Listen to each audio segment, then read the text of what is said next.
l'eau la plus pure au monde. Je viens d'interagir sur des gens qui disent cette eau-là, c'est la plus pure au monde.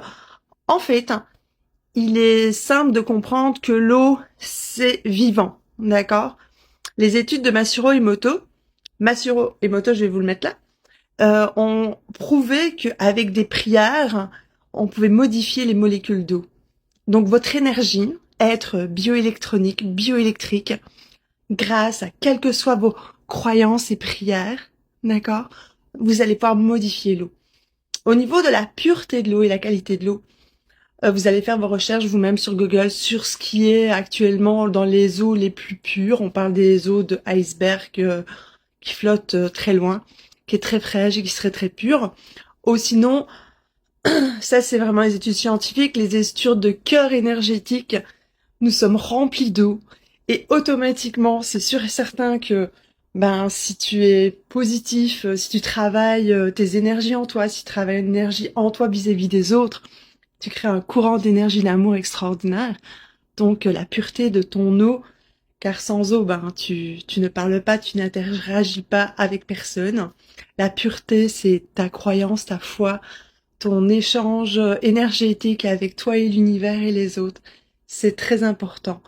Donc l'eau la plus pure au monde, c'est quelque chose, un choix personnel par rapport à une croyance, un effet mathématique, énergétique, mais aussi c'est une réalité. Et une réalité énergétique très sympathique avec, je le remets, Masuro Emoto, avec de grandes études qui ont prouvé que lors de prières, de l'eau très polluée, ils avaient réussi à modifier la molécule et ainsi de suite. Et c'est pour ça que vous avez des gens qui vivent dans des conditions extrêmement terribles, avec des bactéries, etc., avec des choses terribles.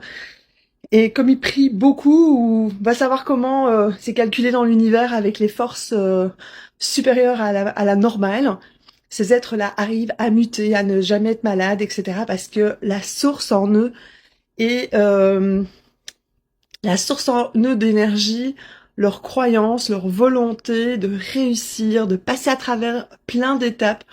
Ils arrivent à faire des mutations énergétiques, c'est génial. C'était un petit clin d'œil sur la pureté de l'eau, d'accord? Alors, à chacun ses recherches, à chacun ses croyances, mais nous sommes composés d'eau.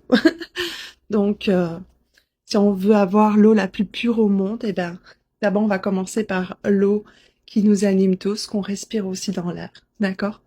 Et qu'on a dans le corps. C'était mon petit clin d'œil ce soir. Bisous à tous!